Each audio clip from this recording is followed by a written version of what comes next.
E aí pessoal, tudo bem? Oitavo ano, professor Wagner aqui da disciplina de História de volta com vocês.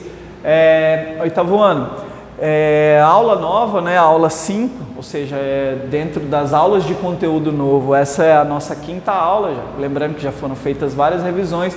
Espero que vocês tenham se saído muito bem aí na trilha, porque ela está contando ponto aí para o bimestre.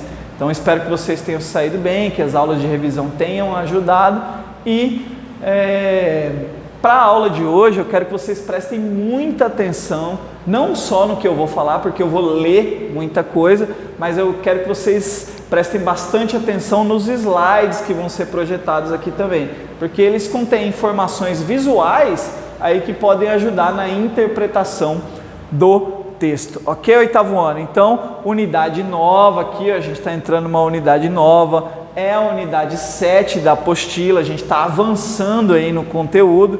A unidade 7, está aqui a página, trouxe um print aí da página da unidade 7. A gente vai falar sobre um espaço geográfico, qual? América Latina. E o que a gente vai falar da América Latina? As lutas pela emancipação política, ok? Então, a gente vai ver um espaço geográfico em específico chamado América Latina e uma coisa ainda específica desse espaço, que é como esses países conseguiram se tornarem independentes das suas metrópoles. Então a relação entre metrópole e colônia você já tem que ter aí na sua cabeça. Metrópole é o lugar que coloniza um outro espaço geográfico. Então, por exemplo, na relação Brasil e Portugal, Portugal metrópole, Brasil colônia. Ok, oitavo ano? Então aqui, ó, primeiro aspecto que eu quero que vocês prestem atenção, os objetivos que a gente vai trabalhar nessa unidade são vários, dentre eles relacionar a difusão das ideias iluministas, então vem falando isso desde o começo do segundo bimestre, a relação da difusão das ideias iluministas com a expansão das independências na América Latina, compreender as principais características do processo de independência desses países, identificar a importância e o impacto do processo de independência no Haiti, como a gente vai ver para frente, enfim, são vários os objetivos que a gente vai trabalhar dentro dessa unidade. Mas, como a gente está começando ela agora, um primeiro momento, a gente vai ter que entender que essa é a América Espanhola, ok? Tudo que está em vermelho no mapa aqui, ó, é colônia da Espanha nos séculos 16 e 17. Então, vice-reino de Nova Espanha, vice-reino de Nova Granada e vice-reino do Rio da Prata. Mas, professor, o que é vice-reino? É o que a gente vai falar durante as aulas, ok? Então tá aqui, né, o primeiro slide. Então lá, vamos ler e interpretar juntos. Mas já vai analisando o mapa, trouxe mais um mapa aqui, porque é importante que a gente visualize o que era a América Espanhola, ok? América Latina Espanhola. Vou mostrar de novo, regiões como o México, aqui está na América Espanhola, Colômbia, Argentina, Uruguai, Peru, ok? São regiões que foram colonizadas pela Espanha. Então, a Espanha era detentora do maior território colonial no continente americano, ok? Então, a Espanha tinha uma maior faixa territorial de colônias no continente americano. Uma elite local conhecida como crioulos, que eram filhos dos espanhóis nascidos na América, foi se formando. Então, para você entender quem eram essas pessoas que estavam aqui na colônia espanhola no século XVI, eram conhecidos como crioulos. O que eram esses crioulos? Pessoas de pele escura? Não tem nada a ver com isso. São pessoas que eram filhos de espanhóis, mas que já tinham nascido aqui na América, ou seja, eram americanos, latino-americanos. Os crioulos desenvolveram suas atividades e seus interesses na América, contestando várias vezes atitudes metropolitanas espanhóis. Então, por que é importante a gente entender quem eram esses crioulos aqui no século XVI? Filhos de espanhóis nascidos na América. Por quê? Como eles eram nascidos aqui, eles já tinham um sentimento de pertencimento muito mais na América do que na Espanha. Então já não gostavam do jeito que eram tratados pela metrópole espanhola. O resultado foi uma série de independências no território que pertenciam à Espanha, fragmentando toda a imensa colônia em vários países durante o século XIX. Então é fundamental que você entenda quem eram esses crioulos, e eu vou repetir, filhos de espanhóis nascidos na América que não estavam gostando do jeito que estavam sendo tratados do outro lado do Atlântico pela Espanha.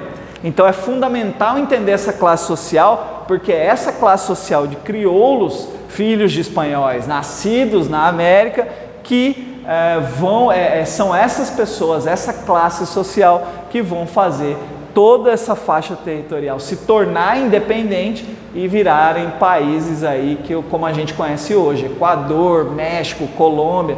Mas antes de tudo, eles eram vice-reinados da Espanha, e essa sociedade crioula é que conseguiu aí, através das lutas de independência, tornar esses países independentes. Ok, oitavo ano? Continuando. Então, a seguir, vamos estudar como se deram as lutas pela independência nos diferentes vice-reinos, que até aquele momento compunham o Império Colonial na América Espanhola. Então, o que a gente vai fazer? 4 pontos aqui nessa aula. Entender o que era um vice-reino, né? Eu estou falando aqui vice-reino, mas o que é vice-reino na América Espanhola? Então, a gente vai entender o que é isso e ver 3 desses vice-reinos que são importantes aí para entender os processos de independência, ou, como está na apostila, os processos de emancipação política desses 3 vice-reinados. Vice-reinado de Nova Espanha, vice-reinado de Nova Granada e vice-reinado do Rio da Prata. Então, vou voltar lá naquele slide aqui, ó, vice-reinado de Nova Espanha, vice-reinado de Nova Granada e vice-reinado do Rio da Prata. Esses são os 3 vice-reinos que a gente vai aprofundar aqui na aula de hoje. Então, mas para começar, a gente tem que entender o que era um vice-reino na América durante o período colonial espanhol. Ok?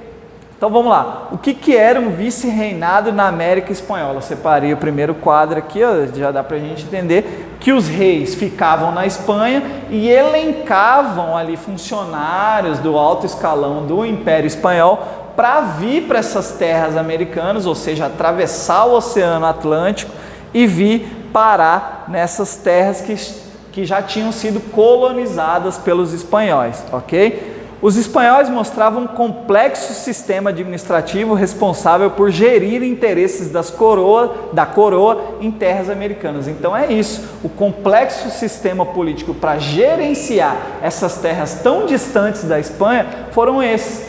Eles nomeavam vice-reis, que eram quase a representação do rei da Espanha, em terras americanas. Todo esse esforço deu-se em um curto período de tempo. Isso porque a ganância pelos metais preciosos motivavam muito os espanhóis, porque eles encontraram ouro e prata. O vice-rei, por conseguinte, é quem administra e governa em nome do rei, que eu acabei de falar. A Espanha baseou grande parte do seu poder nesta figura, uma vez que, devido à extensão das suas colônias, então são terras muito extensas, como é que a Espanha, um rei só, iria administrar terras tão extensas? Então não tem como, né? As dificuldades de comunicação, essas terras não poderiam ser geridas de forma centralizada lá pelo rei espanhol, assim como foi o exemplo da colônia brasileira, ok? Então vamos ver os 3 vice-reinos aí que a gente separou para estudar nessa aula. Vice-reino da Nova Espanha. Ah, professor, o que é isso? É o atual México. Então, vice-reino da Nova Espanha, lá no século XVI, XVII, é onde é o atual México, ainda naquela época colonizado pela Espanha. Como em todas as colônias espanholas da América, a sociedade da Nova Espanha era dividida em 3 categorias sociais. Os espanhóis de nascimento, que detinham todos os cargos mais importantes, os crioulos, que eu já falei aqui, que era a elite local, descendentes de espanhóis, ou seja, filhos de espanhóis, que apesar de ser formada por ricos proprietários de terras, de minas e de comércio, não tinham os mesmos privilégios que os espanhóis de nascimento, e isso é o que vai causar o problema, como a gente viu lá na frente. Indígenas e mestiços eram 82% da população. E esses indígenas e mestiços, que era a fusão de indígenas com espanhóis, indígenas com crioulos, eram categorizados como mestiços, faziam parte de 82% da população e eles que eram os verdadeiros trabalhadores braçais desse vice-reino de Nova Espanha ou o atual México, ok? Como em todas as colônias espanholas da América, a sociedade de Nova Espanha estava dividida em, como eu acabei de falar, estou reforçando aqui, 3 classes sociais. A elite, o top da elite, os espanhóis de nascimento, que nasciam na Espanha e vinham para cá, para Nova Espanha, no atual México, para comandar. Os crioulos, né, que era a elite local, filhos de espanhóis, mas que não tinham os mesmos privilégios que os espanhóis, os indígenas e mestiços, que eram a maioria da população. Ok? Então agora a gente vai ver outro vice-reino, o vice-reino de Granada. Professor, onde que é isso? Está aqui no mapa. Ó. Se o vice-reino de Nova Espanha é onde é o atual México, o vice-reino de Nova Granada você pode colocar em Colômbia, Venezuela, Equador, esses países da ponta aqui, ó, do continente latino-americano. O vice-reino de Nova Granada abrangia, na época colonial, os países que hoje conhecemos como Colômbia, Panamá, Equador, certo? Então essa é a faixa territorial do vice-reino de Nova Granada. A história da independência desse vice-reino é complexa e a gente vai ver ela aos poucos aí durante a unidade 7. No mesmo ano que Napoleão tomou o trono espanhol, a primeira cidade de Nova Granada a tentar formar uma junta de governo foi Quito, atual capital do Equador. Então são aspectos históricos aí que a gente vai trabalhar durante a unidade. Inclusive já trouxe até um detalhe aqui, que é a invasão de Napoleão na Península Ibérica. Então separa esse tema aí que a gente vai trabalhar durante a unidade. Mas agora a gente está falando dos vice-reinos, que é a estrutura para governar da Espanha, que a Espanha elaborou na época do século XVI para governar territórios tão vastos aqui na América Latina, ok? Em 1814 entra outra figura histórica que a gente vai se aprofundar nessa figura histórica aí ao longo da unidade, que é o tal do Simão Bolívar, tá? Então grave esse nome aí que a gente vai se aprofundar nele durante a unidade. Líder do processo de independência lá na Nova Granada, né, que é o vice-reino que a gente está vendo, Bolívar tinha o sonho de formar um grande estado, liderou os exércitos e foi vencendo, conquistando batalhas. Então são só algumas características aí dessa figura histórica que a gente está vendo. Simão Bolívar é esse aqui de baixo, esse aqui é o rei da Espanha na época de Simão Bolívar.